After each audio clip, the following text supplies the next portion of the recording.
Professor Prando, há poucos minutos, o PL e mais a comissão lá da oposição fizeram uma coletiva de imprensa onde o grande teor foi a questão de um possível impeachment do ministro Alexandre de Moraes. Você acha que um movimento nesse sentido é possível? Você acha que isso tende a realmente acontecer? Ô, professor Fulvio, meu amigo, hoje, concretamente, eu acho muito pouco provável. Por quê? Porque quem faz o impeachment de um ministro do Supremo Tribunal Federal é o Senado da República. Então, assim, vamos lembrar como é que se dá a indicação de um ministro do Supremo. O ministro ele é indicado pelo chefe do Executivo, que é o presidente da República. Depois, ele é sabatinado e depois passa por uma aprovação no Senado da República, com 81 senadores. E aí ele vai ocupar o posto, principal posto, para dizer assim, porque são 11 ministros do Poder Judiciário. Então você veja que interessante como é que é a questão da harmonia entre os poderes. A indicação é do Executivo, a sabatina e a aprovação é do Legislativo e a atuação dele será no Judiciário. Para o bolsonarista radical, para o extremista, esse é um grande sonho. Porque na perspectiva deles, Alexandre de Moraes é o inimigo número um. E o inimigo tem que ser vencido, e uma das formas de vencer o inimigo é retirando da sua função e das suas prerrogativas. E vamos lembrar, né, que o Plano Punhal Verde, do qual o ex-presidente Jair Bolsonaro e tantos outros está sendo julgado agora, nesse momento, no STF, né, o julgamento em curso, uma das etapas do plano, professor Fulvio, era a eliminação, o assassinato do presidente eleito Lula, do vice-presidente Geraldo Alckmin e o único ministro que seria preso e depois morto, ou até morto, né, neutralizado antes mesmo de qualquer sequestro ou prisão, o Alexandre de Moraes. Então, assim, para o bolsonarismo radical, o desejo maior é fazer uma bancada muito forte no Senado da República, conquistando a presidência do Senado, porque quem tem a prerrogativa da agenda é o presidente da casa, que hoje é o Hugo Mota, e depois, professor Fulvio, dos ataques dos Estados Unidos, do Donald Trump e a soberania nacional, há uma certa ligação, pelo menos, né, uma trégua do governo com o presidente das duas casas. Então, o vice-presidente, ministro de Estado, Geraldo Alckmin, acabou gravando. E ambos falaram, Alckmin e os dois, Alcolumbre e Mota, falaram a respeito de não termos um país submisso e atacado. Então, nesse momento, eu acho pouco provável prosperar uma ideia de impeachment do ministro Alexandre de Moraes. Mas eu quero fazer com você, rapidamente, para passar para as outras perguntas, uma última reflexão. Não é? Você imagina o seguinte, se a cada vez que nós tivermos a justiça cumprindo o seu papel, bem ou mal, não é essa a questão, porque depois existem mecanismos de correções da justiça. Então você tem o próprio Supremo Tribunal Federal, que é feito por seres humanos e não por deuses, errando e buscando corrigir quando erra. Então, assim, a justiça e a democracia, as instituições, têm a possibilidade de rever decisões. Você imagina se então agora a gente tem bolsonaristas tentando fazer uma bancada muito forte para tirar o ministro do Supremo via impeachment. Aí você imagina que daqui a alguns anos a esquerda ganha de novo. E aí a esquerda quer depois fazer o impeachment, por exemplo, do Cássio Nunes Marques ou do André Mendonça. Então, você imagina que você vai ter sempre os poderes de forma beligerante, com ataques. Então a pergunta é, da onde surge esta questão do bolsonarismo radical com relação a Alexandre de Moraes? A pergunta é, quem nasceu primeiro, o ovo ou a galinha? Quer dizer, o Alexandre de Moraes foi ele que imediatamente começou a atacar o Bolsonaro e o bolsonarismo, ou os bolsonaristas, desde a época das eleições, ou até mesmo antes, quando o Eduardo Bolsonaro, dando um curso, dizia que para fechar o Supremo Tribunal Federal bastava um jipe, um cabo e um soldado. Quer dizer, o Supremo foi atacado vigorosamente, eu diria quase que cotidianamente, nas ruas e nas redes durante muito tempo. E, obviamente, que o Supremo Tribunal Federal tem um papel que é a da manutenção, da garantia da Constituição.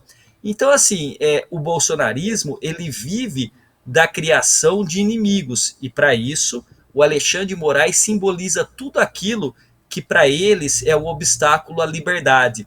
Uma liberdade, uma noção de liberdade bastante estranha. É quase que uma liberdade absoluta sem responsabilidades, o que não existe de maneira nenhuma no nosso ordenamento jurídico. Né? Então, eu acho, respondendo diretamente de novo, que é muito difícil, mas é um sonho acalentado e pelos bolsonaristas da retirada de ministros do Supremo Tribunal Federal. Toda vez que você tem um chefe do executivo tentando intervir ou do legislativo em outro poder, você gera crises e pode matar paulatinamente, não de uma vez só, num duro golpe, mas você vai solapando e corroendo os alicerces da democracia. Regimes totalitários, como por exemplo o da Venezuela, fizeram isso. Eles foram arregimentando e punindo, excluindo, perseguindo e prendendo juízes, portanto foram submetendo o poder judiciário, cooptaram financeiramente ou também com perseguições do legislativo, e mais do que isso, né? O governo, né, chavista, Hugo Chávez, Nicolás Maduro, eles bancaram muitas benesses às Forças Armadas, promoveram muitos a generais, capitães, enfim, aumentaram a patente e o salário, então eles tinham as Forças Armadas nas mãos. Então isso é um sinal muito ruim de que as coisas não estão bem e que podem desembocar numa situação como, por exemplo, a da Venezuela. Felizmente, eu não sei por quanto tempo, mas felizmente, a democracia e nossas instituições são resilientes. E, por fim, isso não indica que nós não podemos e não devamos criticar as decisões do Supremo Tribunal Federal. Elas podem sim e devem ser criticadas. Agora, a crítica a uma decisão do Supremo, a alguma questão dita ou feita por um ministro, não deve ser convertido, por exemplo, numa mensagem dizendo: nós vamos estuprar sua esposa, nós vamos queimá-lo em praça pública.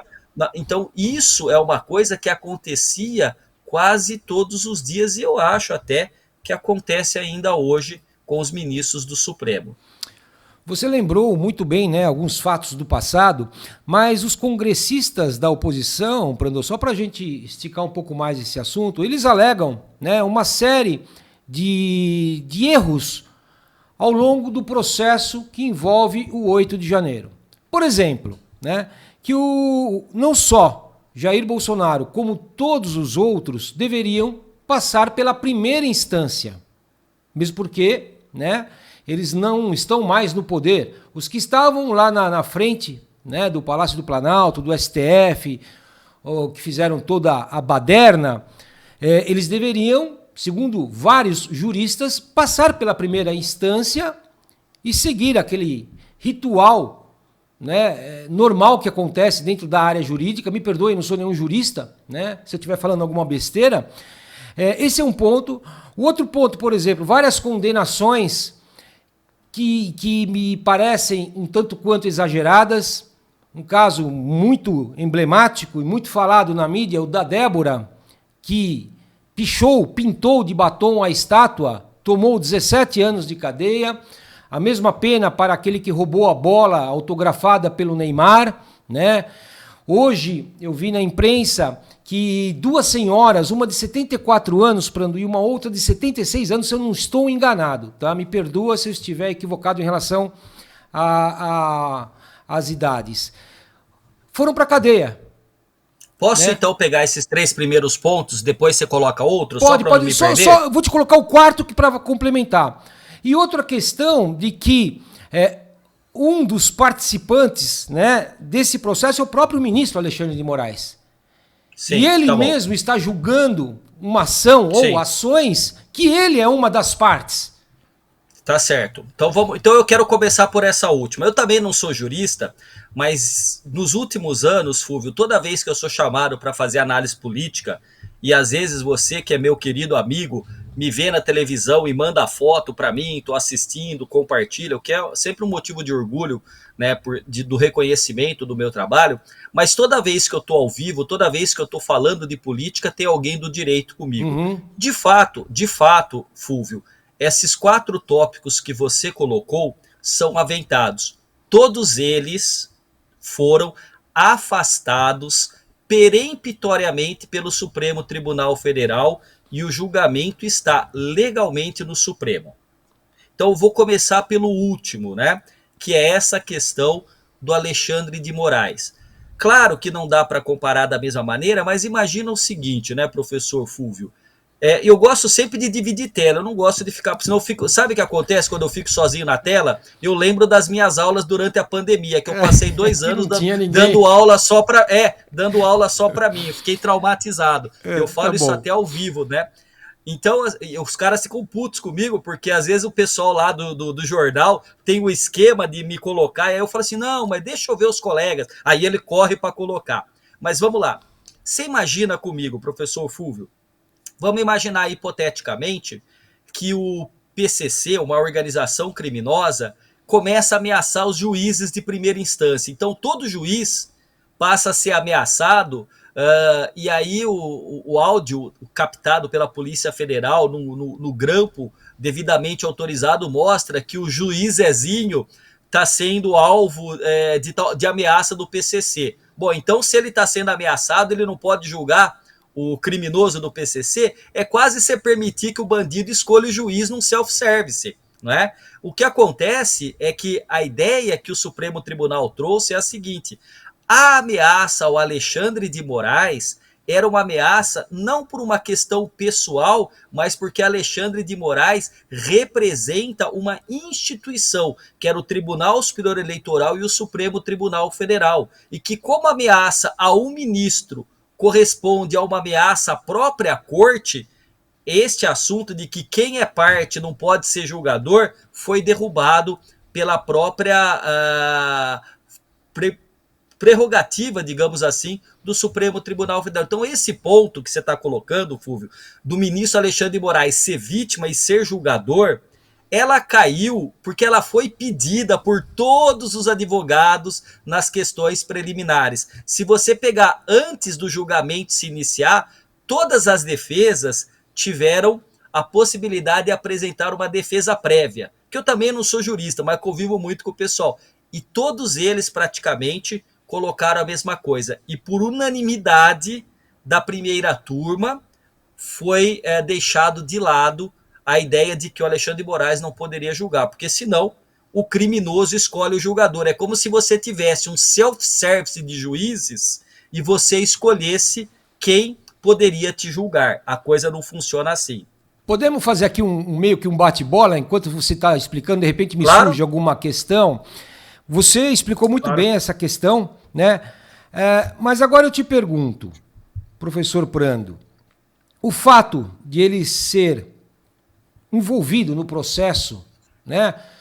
E ao mesmo tempo ser juiz, se fosse numa primeira instância, que é o correto, nós não teríamos essa questão.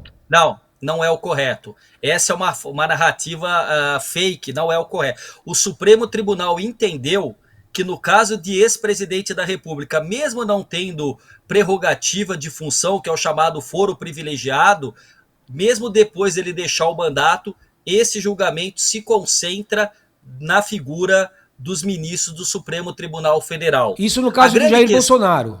Não, mas de todos os outros também se conectam ao caso maior.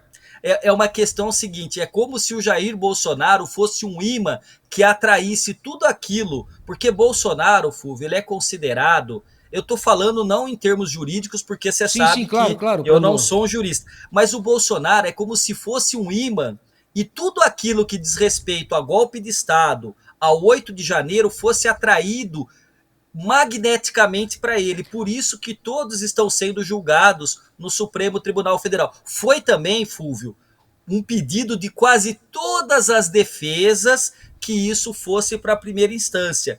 E também, por unanimidade, houve uma decisão de que não, todos os fatos correlatos e afeitos aos 5 crimes, que a maioria foi julgada, seja a Débora do Batom ou o Jair Bolsonaro, serão julgados no Supremo Tribunal Federal. Então, assim, nós não estamos falando, Fulvio, de um crime como, por exemplo, eu e você estamos dirigindo e, infelizmente, a gente atropela alguém que vem a óbito na rua e a gente vai ser julgado pelo juiz de primeira instância. Nós estamos falando de um crime que é o ataque à democracia, um ataque às instituições que... mas eles só tentaram, justamente. O crime é tentativa de golpe de Estado, porque golpe de Estado consolidado não tem julgamento depois. Porque não tem mais Estado democrático de direito. Não tem a quem você apelar. Então, assim, de também essa sua fala, que a oposição ao governo, que o PL é também algo que vale para fazer essa narrativa política se sustentar. Mas a realidade dos fatos, juridicamente, meu amigo Fulvio, ela não se sustenta pelas decisões do Supremo Tribunal Federal. Professor Prando, mas você está falando então que é o Supremo Tribunal que define o que é válido ou não? Nesse caso é. Por quê? Porque a Constituição Constituição diz qual a forma deles poderem se defender, Prando? Porque é a última instância. Sim, eles se defendem na última, por exemplo. Então, mas o rito o rito de você começar de primeira instância, dependendo do resultado, ir para uma segunda instância, terceira instância, para até chegar no Supremo, tem todo esse rito onde você consegue galgar. Isso. Uma vez que você é julgado por um ministro... Não, mas não é um ministro, são não, 5 sei, pela banca, então, né? Pelos ministros. Então, você não tem mais aonde recorrer. E eu acho que é isso que está aqui, que a grande maioria da população, principalmente, né, a direita, se manifesta contrária. Ou seja, existe uma decisão do STF e não se há mais como recorrer. Diferentemente se começasse lá da primeira instância, entendeu, Prandô? Então eu acho que é isso que está causando muita angústia, né? Muita inquietação em boa parte da população brasileira. Posso dizer uma coisa? Claro, por favor. Muitas vezes, quando eu vou para São Carlos, mas faz tempo que isso não acontece, eu ia para São Carlos, eu pegava a Bandeirantes, que é uma pista assim com 4, 5 pistas de rodagem, muitas vezes, na rodovia, e eu de vez em quando perdi um pouquinho a noção e ultrapassava 120 km por hora, e eu era multado. Sabe o que meu amigo falou para mim? Falou, eu tenho uma solução fantástica para você parar de ser multado. Aí eu pensei assim, ele vai chegar com aquela história de detector de radar, essas coisas.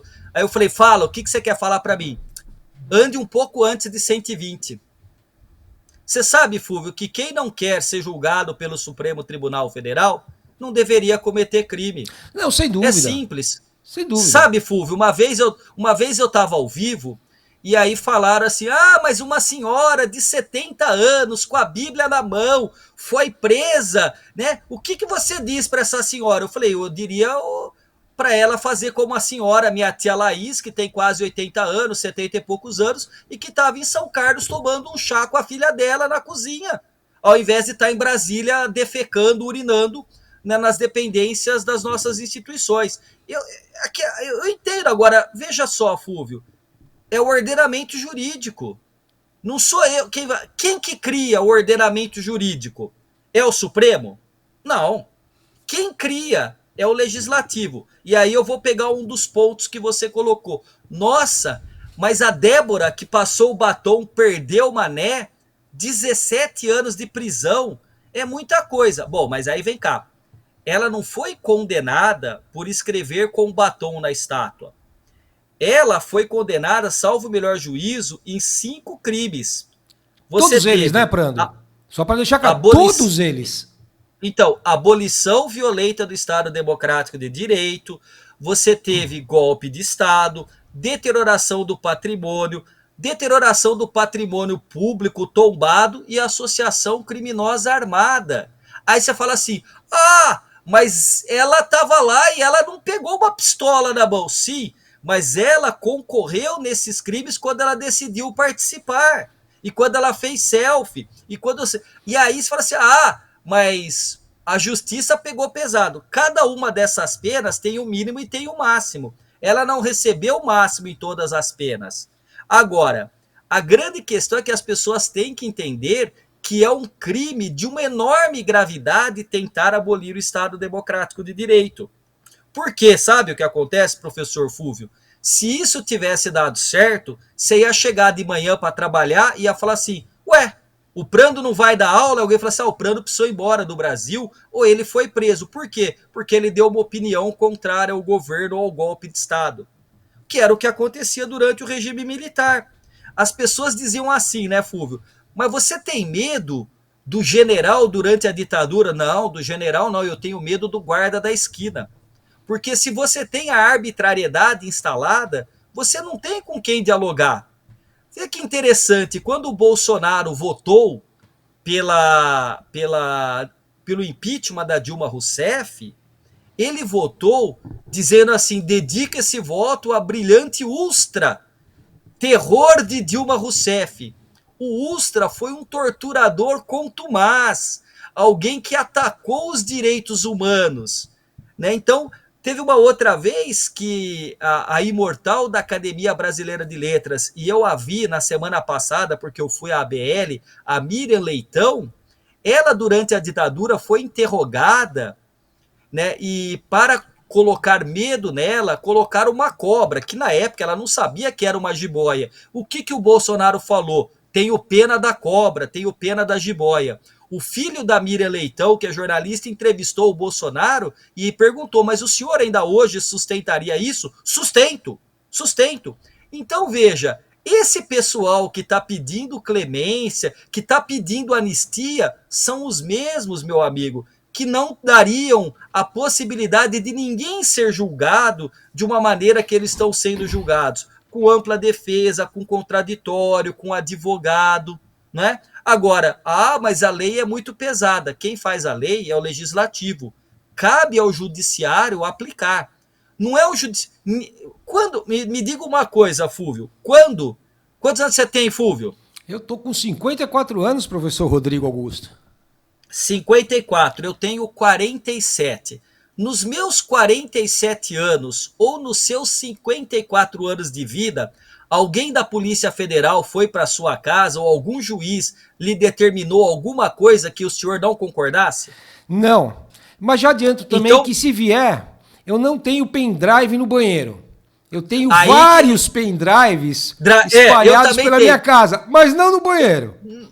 Pois é, eu também não tenho. Eu não sei o que tem nesse pendrive. Na Polícia Agora Federal já avisou, não tinha nada, né, que incriminasse. Pois Mas não fizeram sei, aí eu não vi. meio que um estardalhaço aí. O que a Polícia Federal também disse, porque ficaram irritados, é que o Bolsonaro falou que um policial pediu para ir no banheiro e voltou com o pendrive na mão. E a Polícia Federal falou, olha, se continuar com isso, nós vamos divulgar as imagens na íntegra de toda a operação.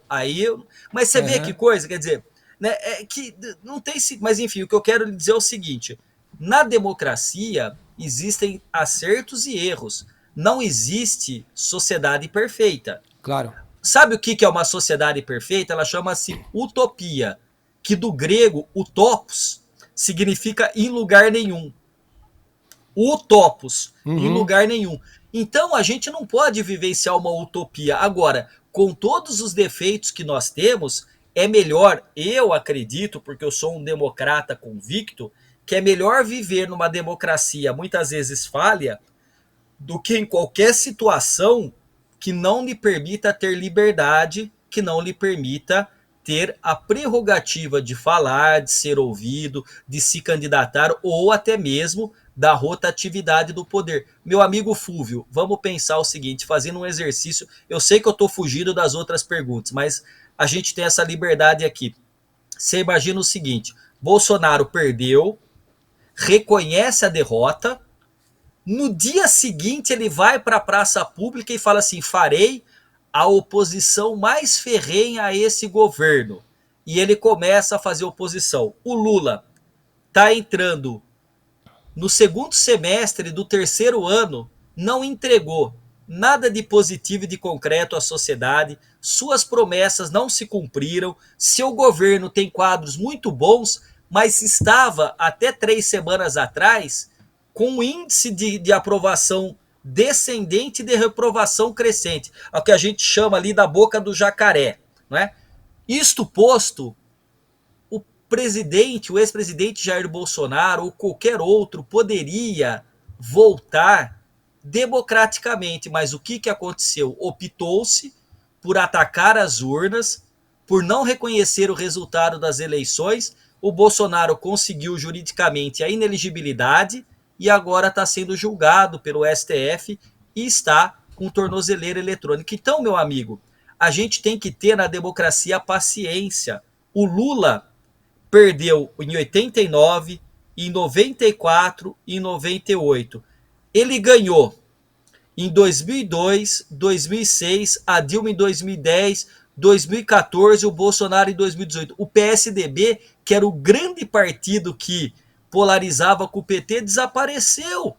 Quer dizer, não conseguiu ganhar mais nenhuma eleição. Na última, nem candidato teve. A democracia é assim. As regras do jogo têm que ser respeitadas. Você quer voltar para aqueles pontos iniciais? Eu acabei falando um pouco da pena da Débora do Batom, que ela não foi penalizada porque ela escreveu na estátua, é pela somatória e não é pela somatória máxima dos crimes. Você sabe por quê, meu amigo Fúvio, que a Débora do Batom tem uma importância enorme para a extrema-direita?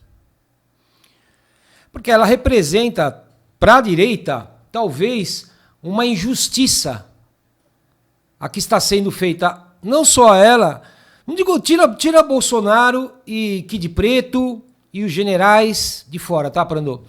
Eu acho que a grande questão tem, dentro desse caso, essas pessoas, que você fala assim, tudo tentativa de golpe, né? Como que você falou lá de estar armado? Tentativa de golpe de Estado. Isso. Ruptura do Estado Democrático de Direito, abolição violenta do Estado Democrático de Direito, então, deterioração do patrimônio. A abolição, né, violenta. Que Isso. Violência que foi feita? Lá tem os baderneiros. Agora, alguém foi preso com arma? O Fúvio, quase mataram uma soldado da polícia com uma barra. Se ela não tivesse de capacete... Não, tudo bem. São casos, né? Veja só. Eu não estou defendendo, tá? Só para deixar claro aqui para os nossos ouvintes, eu não estou defendendo. Eu estou fazendo meio que o porta-voz, né, de muitos que eu escuto nas redes sociais, em alguns jornais e tudo mais. Então a ideia é só a gente debater um pouquinho sobre isso. Porque eles alegam, olha, não tinha ninguém armado, não tinha ninguém com faca, né?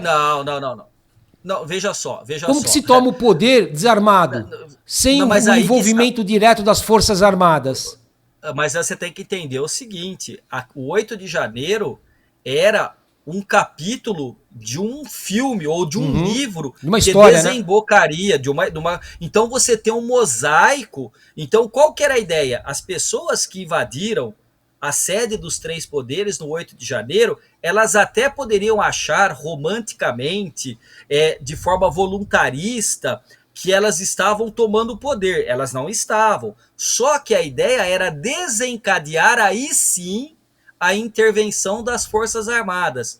O presidente Lula estava em Araraquara, no interior do estado, na cidade onde eu estudei, né, na Unesp.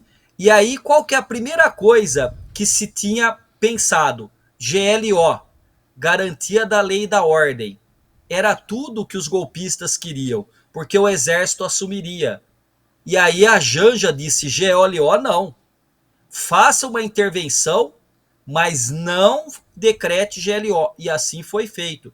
Então, meu amigo Fúvio, a grande questão é que você não está julgando desconectado de toda essa história. Meu amigo, tem um livro aqui que eu vou pegar para você, só um minutinho. Pegue. Se me permite, eu não costumo levantar, mas eu vou fazer isso. Não, aqui na Educa é diferente o negócio. Eu não sei se você está me escutando, mas também só para deixar claro para os nossos ouvintes, né, que muitas dessas perguntas, alguns podem interpretar como provocações que eu estou fazendo ao professor. Não são provocações, né? Eu escuto muito disso.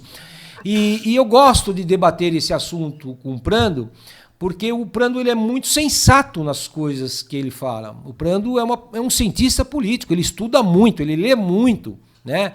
Então, às vezes eu quero trazer essas angústias das pessoas que eu vejo nas redes sociais, em alguns jornais de direita, óbvio, você não vai ver alguém falando assim numa Rede Globo, né? Nem no UOL, nem na Folha, mas você vê, né, muito disso sendo falado, por exemplo, numa Jovem Pan, numa revista Oeste, né, em mídias que estão mais à direita, né? Então eu trago isso, viu, Prando, pelo amor de Deus, não é uma provocação pessoal, muito pelo contrário. Eu acho que é bacana a gente trazer isso para o nosso público, para que eles possam entender um pouquinho, né? Porque talvez ele escuta lá, não, olha, peraí, a Débora foi presa, mas ela não tinha, ela só estava com um batom na mão, por que ela pegou 17 anos de cadeia e um assassino, né, que matou aí uma pessoa, ficou na rua em menos de 10 anos, né? Então, tem muita desinformação, Prando, eu acho que é isso, né? É muita desinformação. Esta é uma palavra bastante sensível, porque a desinformação é o que a gente começou a estudar e eu estou escrevendo sobre isso, né? Eu em breve lançarei um livro, mas já tem outro livro se encaminhando para ver se eu termino até o final do ano, que é um projeto de pesquisa que eu estou fazendo pelo Mackenzie, né? Mas a desinformação são as fake news, que é um outro livro que eu lancei, né? Do impacto das fake news na política. Então, eu gostaria, né? Este livro aqui chama-se A Última Chance, a denúncia da PGR e o futuro da democracia. Tá aqui, ó. Ok. Na verdade, este livro aqui traz na íntegra, meu amigo Fúvio, toda a denúncia do Procurador-Geral da República, Paulo Gonet, que foi o Dr. Gonet, que foi acolhida pelo Supremo Tribunal Federal, o mesmo Paulo Gonet, que agora, depois das alegações da defesa, pediu a condenação de Jair Bolsonaro. Ele ter pedido não significa que a corte também pedirá. Eu acho que pedirá, mas não significa. Eu tenho certeza que pedirá. Eu também, mas enfim, né? Até porque eu nunca vi criminoso produzir tanta prova contra si próprio, gravando, fazendo live, né? Enfim, né? Tô aqui, vamos gravar, tá ok? Pá, fazer. A gente tem aqui, meu amigo Fúvio, nesse livro, núcleo 1, identificado como o núcleo de comando formar os principais responsáveis pela articulação política e militar da tentativa de golpe. Núcleo 2. Grupo inclui ex-integrantes da Polícia Rodoviária Federal e ex-assessores do presidente Jair Bolsonaro, acusados pelo Ministério Público de gerenciar ações para sustentar a permanência ilegítima do ex-presidente no poder. Núcleo 3. Grupo responsável por ações táticas que inclui os chamados Kid Pretos ou Forças Especiais, composto por militares da ativa ou da reserva do Exército, com treinamento especializado em operações de caráter estratégico e sigiloso. Núcleo 4. Grupo formado por indivíduos investigados por elaborar e divulgar informações enganosas com a finalidade de comprometer a credibilidade do processo eleitoral brasileiro, especialmente por meio de ataques às urnas eletrônicas. Esse núcleo 4 é o núcleo da informação. Então, você está falando uma coisa para mim que ela é fundamental. Nós não estamos aqui nem brigando e nem se provocando. Você está trazendo uma visão absolutamente legítima. Agora, legítima porque você ouviu, você leu em algum lugar.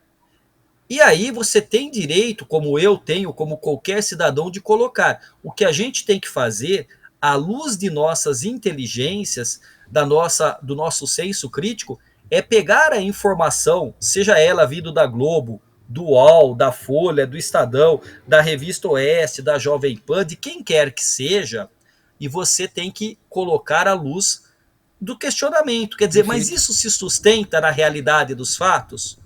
Porque, assim, qual é o comparativo? Então, vamos lá.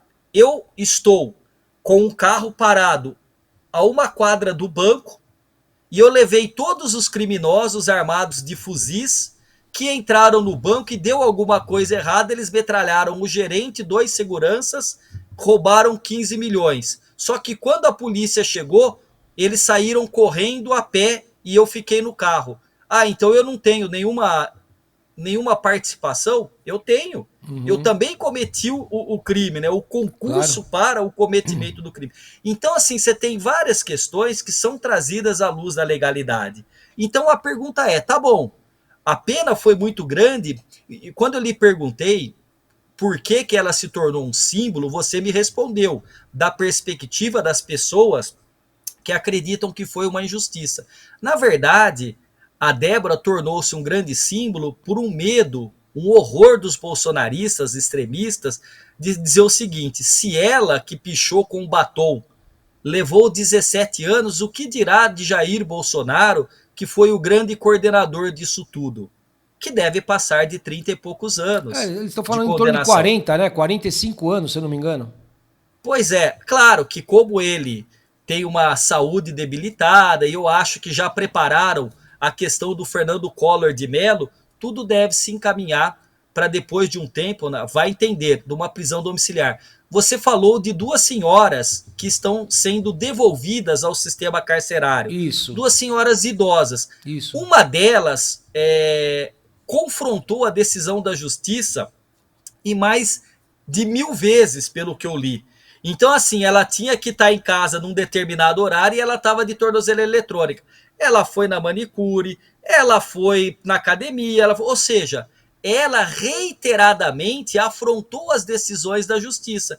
E aí a justiça falou o seguinte: então, a senhora estava em casa, monitorada, e a senhora não assume aquilo que é o compromisso da senhora, do seu advogado com a justiça. Então a senhora volta agora para o regime fechado. Olha, eu a não segunda criei senhora essa é lei. caso semelhante também, Brando, por descumprimento do que foi estabelecido no... Veja só, o Bolsonaro foi preso? Não, ainda não. Não. Ainda não. Bolsonaro, ele está com a tornozeleira. Com a tornozeleira. Alguns dizem, né, Brando, que ele está num regime domiciliar. Porque, Não, inclusive, estava lendo hoje, se eu não me engano, no Estadão, Brando, que fale. fizeram um levantamento da onde o Bolsonaro mora com as embaixadas lá em Brasília. Então, ele não vai conseguir sair de casa, porque um dos objetos lá, né, da situação dele atual é que ele não pode passar perto de embaixadas. Só que me parece que boa parte das embaixadas estão próximas à casa dele. Então, ele não vai conseguir sair de casa, porque se ele sair, ele vai automaticamente, né, invalidar então, aquele acordo. Então, aí que tá. O que eu queria dizer para você. Os juristas dizem que a prisão é uma situação gravosa, ou seja, grave. Então, o ex-presidente Bolsonaro, nesse momento, é julgado no Supremo Tribunal Federal. Uhum. Ele deixou claro que ele enviou ao seu filho 2 milhões de reais para que ele se sustentasse nos Estados Unidos. Isso. Mas o filho que lá está nos Estados Unidos e que está sendo sustentado pelo pai, que consequentemente teve Pix, né, enviado pelos seus apoiadores, tem atacado 36 a soberania milhões, nacional. né, Brando? Só para deixar claro aqui. Não lembro quanto. Foi, se eu não me engano, 36 ou 16? Eu acho que 17 milhões, pelo que eu me lembro. Não foi pouco, não. Não, pelo amor de Deus, Fúvio. 2 milhões não é pouco nem para você, nem para mim, hein? Depois, pelo se você quiser, você deixa o seu Pix aqui. Quem sabe? Esses dias eu olhei que apareceu um Pix para mim enquanto eu estava lá em Ipanema. Eu olhei e falei: Pix feito na sua conta. Eu falei: professor Fúvio deve ter feito um agrado. Eu fui olhar, R$16,02. Eram os direitos autorais de um livro que eu tenho. R$16. Então, assim, R$16,02. Não, é o livro, né? Mas eles pagam direitinho, né? Pagam. Bom, deixa eu falar uma coisa para você. O entendimento é que ele tem a tornozeleira, ele está obrigado a ficar na sua casa num determinado período do dia, portanto ele não pode sair em outro período. Agora, se ele descumprir isso, ele vai preso. Vai. Como essas 2 senhoras retornaram ao sistema fechado. Eu acho, meu amigo, que a melhor coisa que se tem é não cometer crime. Não provocar. Porque quando você não comete crime, ninguém vai te julgar, você não vai ser condenado. Você sabe o que me entristece de verdade, professor Fúvio? Que muita gente do 8 de janeiro foi para lá acreditando de fato, muito firmemente, que a eleição foi fraudada e que eles iniciariam um processo em que eles sairiam, é só ver os vídeos, os depoimentos, eles sairiam de lá ovacionados pela sociedade brasileira, com as Forças Armadas intervindo e não permitindo que o Lula assumisse desse continuidade ao seu mandato. Isso é a prova completa, cabal, de que as fake news, teorias da conspiração pós-verdade, criam uma bolha naquilo que eu já te falei, que cria o viés de confirmação e dissonância cognitiva. Só que essas pessoas, quando elas foram para lá, aí fala, mas são os bagrinhos, são os peixinhos miúdos. De fato, foram mesmo. Só que cometeram esses delitos que lhe foram imputadas as penas que não são definidas pelo Supremo, nem pelo juiz de primeira instância. Elas são criadas, as leis, pelo Legislativo. Então, assim, é uma situação que traz essa angústia, toda essa questão, só que me parece que não adianta, porque o Bolsonaro está sendo julgado. Aí o Eduardo Bolsonaro poderia se credenciar como, na ausência do pai, a figura que na família Bolsonaro poderia se candidatar à presidência da República. O que o Eduardo Bolsonaro faz? Vai para os Estados Unidos e consegue uma taxação, não sei se vai ser aplicada, de 50%, podendo ser dobrada para o Brasil, a 100%, para o Brasil. A gente pode discutir isso num outro dia, eu, você e um economista como o Paulo, a gente chama o Josilmar também, para entender assim, por que então? Porque assim, a pergunta que estava nesse final de semana era o seguinte, o Trump com uma canetada, ele pode, por exemplo, suspender o uso do GPS no Brasil. O que é uma economia, um país, sem o GPS, sem o posicionamento global via satélite, na agricultura, nos transportes, no Waze, questões militares? Quer dizer, a pergunta é por que, me desculpe, por que nós... Aproveitar que você está bebendo uma aguinha, só para não perder o fio da meada, depois a gente volta nessa questão do GPS. Você comentou, sabe o que me deixa triste, né? Você comentou agora há pouco, né? Isso, são essas pessoas... Sabe o que me deixa triste, Brandô? Nós estamos hoje, dia 21 de julho de 2025. Poucos meses atrás, eu não sei se você se recorda, eu pedi, Brando, vamos conversar um pouquinho na Educa sobre essa questão que o Brasil não avança. Lembra? Nós conversamos. Isso me deixa triste, Brando. É isso do GPS que eu ia te falar. Então a gente ia chegar nisso. Isso que me deixa triste, sabe? É dia após dia, cada hora é uma coisa.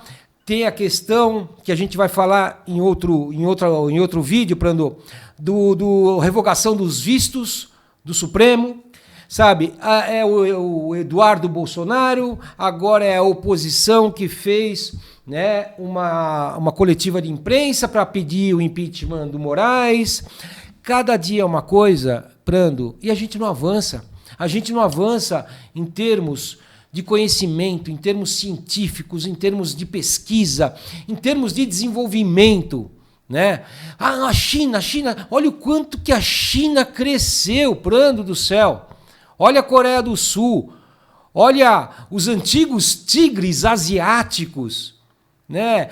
O mundo modo de dizer, claro, né? Você me entende, né? E os ouvintes também. Mas muitos países avançando tecnologicamente, cientificamente, e a gente não sai dessa discussão. A gente não sai já há anos, Brando, há anos. Isso me deixa triste, meu irmão. Mas vamos lá. Desliga ou não o GPS? Aí que tá.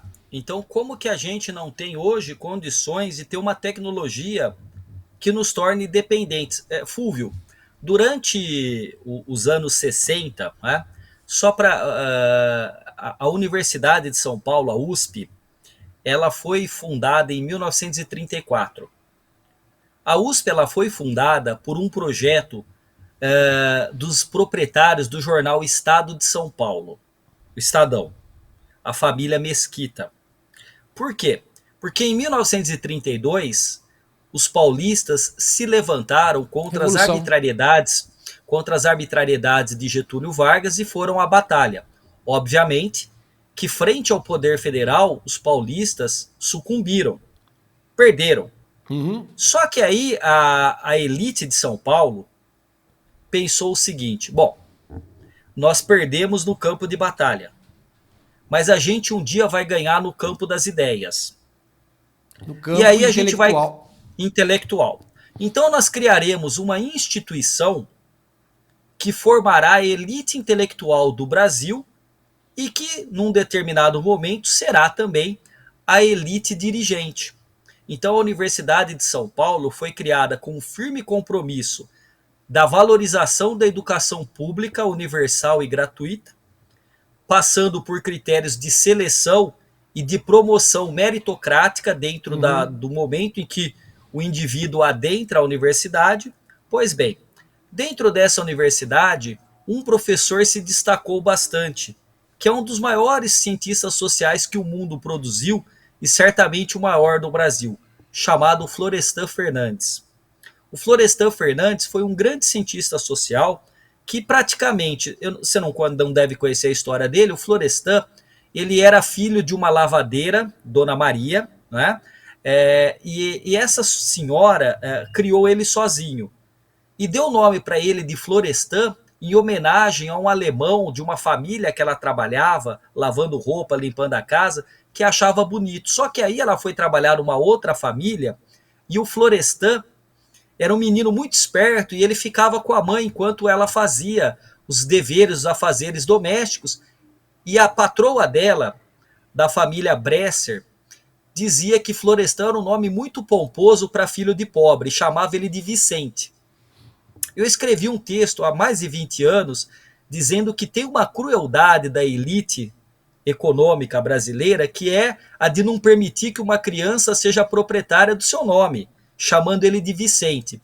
E o Florestan disse o seguinte: quando eu entrei na USP e comecei a estudar e eu comecei a ser reconhecido pelos meus méritos, eu estou falando da USP em que as aulas eram em francês ou em inglês, porque todos os professores que davam aula não eram daqui, eles vieram da Europa. A família Mesquita patrocinou uma viagem, a chamada Missão Francesa veio para São Paulo e veio dar aula. Então trouxe intelectuais franceses, ingleses e alemães para dar aula no Brasil. O Florestan disse assim: quando eu percebi no que eu estava me tornando, eu percebi que o Vicente morria e o Florestan nascia. Pois bem, o Florestan nasceu e ele queria entender de todas as formas por que o Brasil, diferente dos Estados Unidos, que também foram colônia, não se desenvolvia. Na linguagem sociológica dos anos 60, Fúvio, a pergunta era do Florestan Fernandes: quais as barreiras ao desenvolvimento da ordem social competitiva? Em outras palavras, por que o capitalismo no Brasil não se desenvolveu? E aí o Florestan convida dois alunos brilhantes para serem o primeiro e o segundo assistente. O Florestan tornou-se catedrático. O professor catedrático era o professor mais importante de uma determinada matéria, de um departamento, e ele era dono da cadeira. Ele só perdia aquela proeminência quando ele morresse. E aí abria-se um concurso para a cátedra e o outro entrava e na cátedra ele fazia o que ele queria. Então o Florestan escolheu o primeiro assistente, Fernando Henrique Cardoso. O segundo assistente, o Otávio Iane. O Fernando Henrique Cardoso, o Otávio Iane e o Florestan Fernandes escreveram um projeto de pesquisa, né, chamado Economia e Sociedade, Análise Sociológica do Subdesenvolvimento. Este projeto queria mapear por que o Brasil não se desenvolvia. Em outras palavras, nos anos 60, São Paulo estava vigorosamente crescendo, mas o Brasil não acompanhava o crescimento econômico, cultural e científico de São Paulo. Então eles queriam saber por quê. E aí o Fernando Henrique Cardoso começa a ganhar muito destaque nisso. E o Fernando Henrique começa a estudar o desenvolvimento do capitalismo no Brasil. Então ele vai estudar primeiro junto com o Ottaviani no Sul, por que o Brasil mantinha o desenvolvimento de um capitalismo aliado à escravidão. Porque não é muito compatível você ter, de um lado, escravidão, que é uma obra servil e que não recebe salário, e do outro lado, o desenvolvimento do capitalismo. E aí o Fernando Henrique começou a entender o seguinte: nossa, o nosso capitalismo é um capitalismo que ele é dependente. Ele depende dos outros países, da Inglaterra, da França, dos Estados Unidos. Mas por quê? Porque nós fomos colônias de Portugal.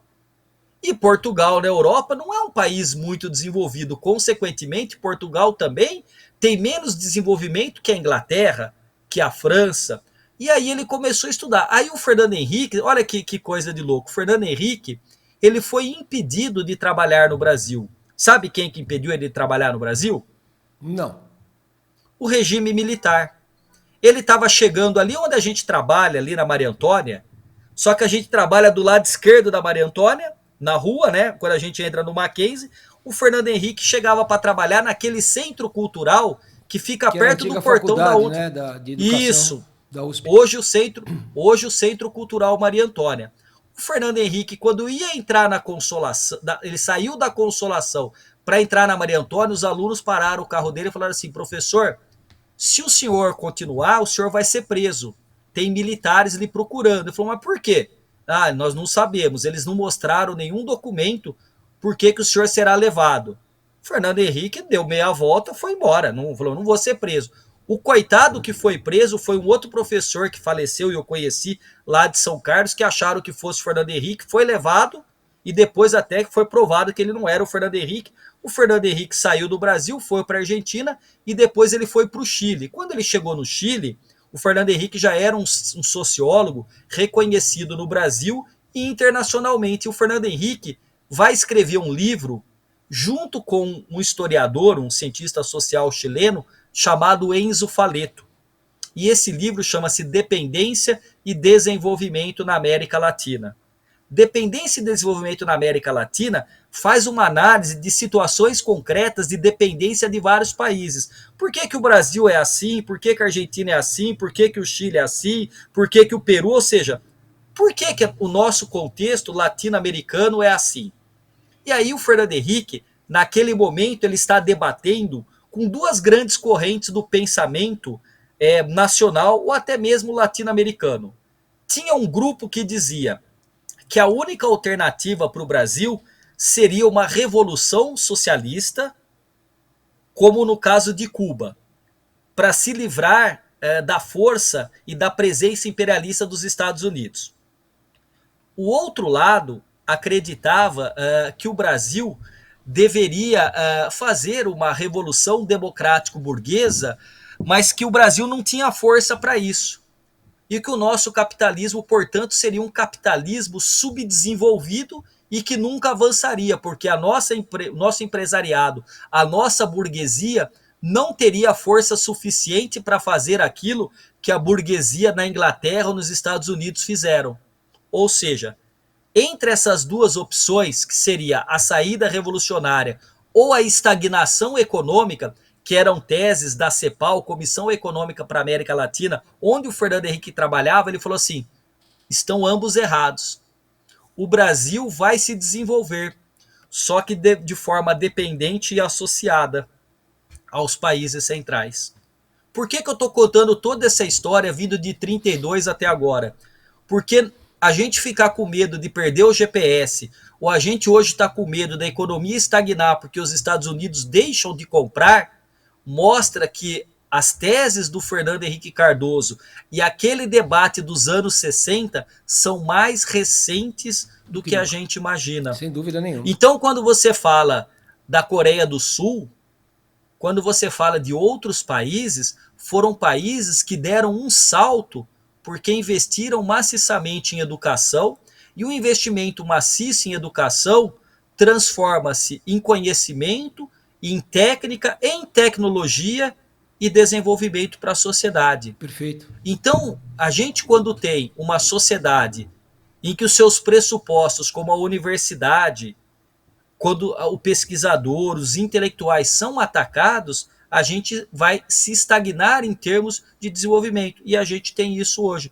Quando você pega um professor brilhante no Brasil, um cientista genial, ele não vai se submeter ao salário que paga a universidade pública ou qualquer iniciativa privada. Ele vai para os Estados Unidos, ele vai para a Europa, em que ele vai dar pouquíssima ou quase nenhuma aula, porque pode não ser o perfil dele, mas ele vai ter financiamento, liberdade, ou seja, o intelectual e o cientista brasileiro é formado no Brasil e vai criar tecnologia ou patentes no exterior, que é a chamada fuga de cérebros. Isso. Claro que isso, meu amigo Fúvio, dá um outro programa com outras discussões. Sim. Mas desde o momento em que o Trump disse que vai impor, vamos ver se de fato irá, impor essas tarifas ao Brasil, a pergunta é: o que acontece com o empresário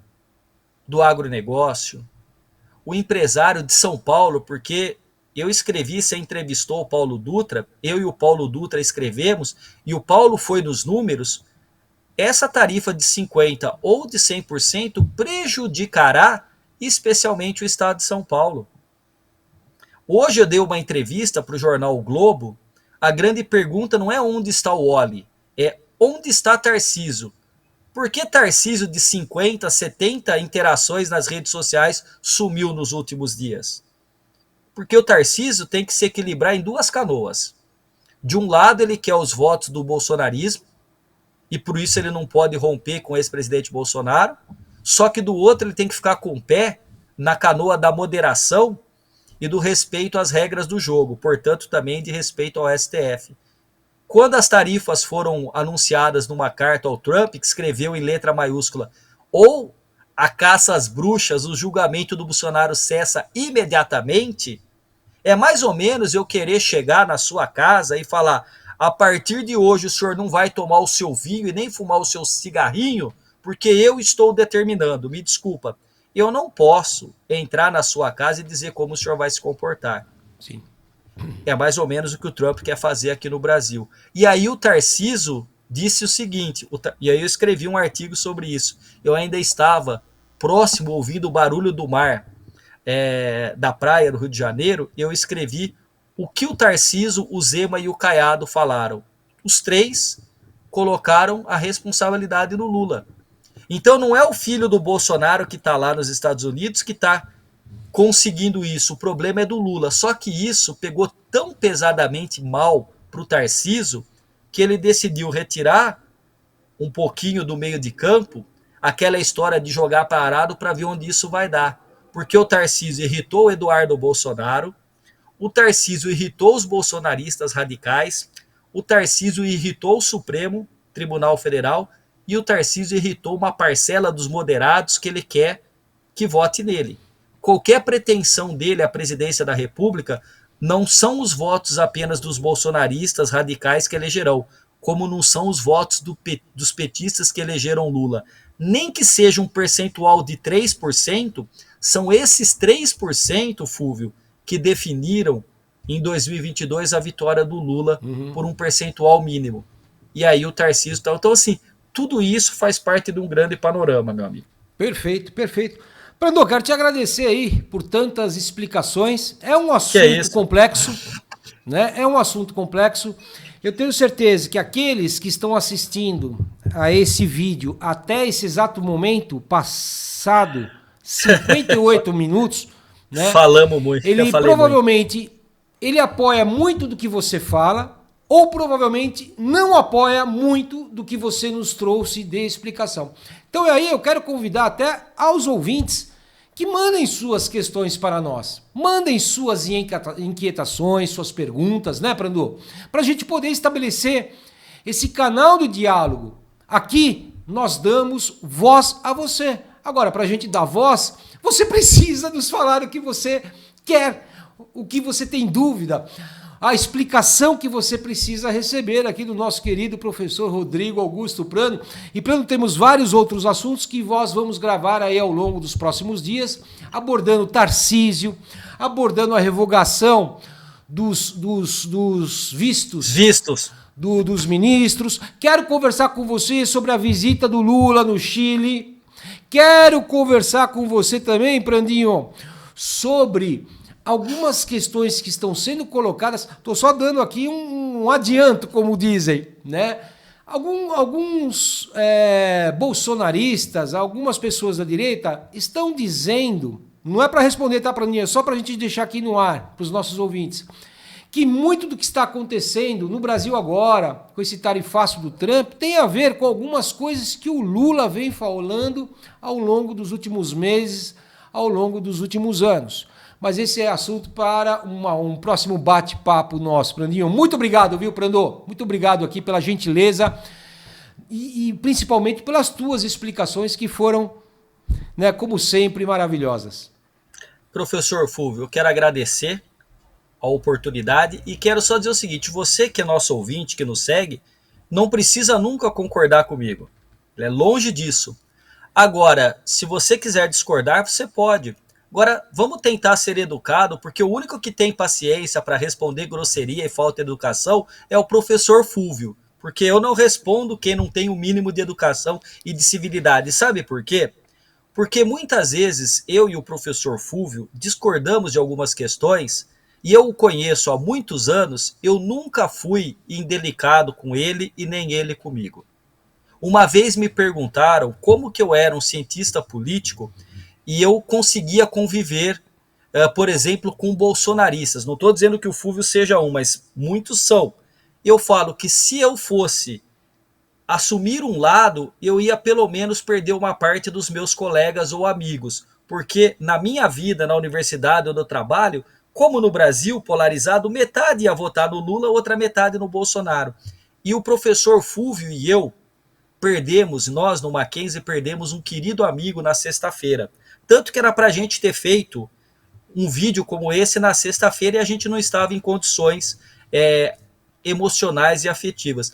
O professor Kerr, Roberto Borges Kerr, que tem vídeo dele gravado, uma entrevista linda do Fulvio com ele, contando a história, o legado da família dele, o professor Kerr e eu praticamente estávamos nos últimos anos de lados diametralmente opostos. Em nenhum momento eu fui mal educado, grosseiro ou deselegante com ele. Eu sou o testemunha. E nem ele comigo. No máximo, chegando na sala dos professores, havia provocações de parte a parte, dele para comigo, do Fulvio comigo, deu para com os dois ali, de brincar, fazer com os dois. Agora, nunca houve falta de educação e desrespeito, porque a fraternidade, o respeito ao ser humano é fundamental. Né? Então, se você quer participar, participe, discuta. Agora, se quiser me xingar também, pode. Quem vai responder é o professor Fulvio, porque ele tem uma paciência que, infelizmente, eu não tenho para quem é mal educado e mal educada, né? Então, enfim, mas é só uma observação, meu querido professor Fulvio. Mais uma vez você trouxe aqui mais um ensinamento, né? E só quem sou eu, né, para complementar tamanha sabedoria tua. Mas me dirigindo ao público aqui de uma forma geral, eu acho que isso que o Prando acabou de falar é deveras importante. Porque a gente não pode entrar numa seara de brigas, sabe? De discussões, inclusive de mortes. Teve vários casos, de um matou o outro, porque um era do Lula, o outro era do Bolsonaro. A gente não pode chegar nesse ponto, sabe? Eu discordo muita coisa, discordo muito com o que o Prando fala em muitas coisas, mas sempre com muito respeito e sempre tentando. Gente, eu acho que isso é importante. Peraí, eu não concordo com o Prando em tal aspecto. Tá, por que eu não concordo? Né? O que ele está me explicando que eu não consigo interiorizar? Eu não consigo ter esse olhar dele. Eu acho que esse tipo de reflexão é importante para todos nós. Porque a vida não é feita somente daquilo que a gente quer, né? Do que a gente gosta. A gente tem que ter discernimento, a gente tem que compreender que às vezes as coisas não vão acontecer do jeito como eu gostaria. E isso não é o fim do mundo, e eu tenho que entender o porquê que não vai acontecer como eu gostaria que acontecesse, né? É claro que isso vai de pessoa a pessoa, mas a palavra aqui, mais uma vez, é fazer com que você, ouvinte, caso não concorde com alguma coisa de alguém que está falando com você, pare, pense, tenta refletir um pouquinho do ponto de vista da outra pessoa e argumente, não entre em discussões, né? Não precisa xingar, não precisa pode falar entrar mal. pode entrar em discussão, não precisa ser ofensivo. Isso, e nem respeitoso. Discutir. Olha, eu já participei ao vivo de debates na televisão acaloradíssimos, em que me provocaram o tempo todo, e eu me mantive educadamente com as minhas posições, sem aumentar o tom de voz, sem ser irônico ou ser deselegante. Uhum. É possível. É só treinar que a gente consegue. Perfeito, perfeito. Pranil, mais uma vez, meu muito obrigado.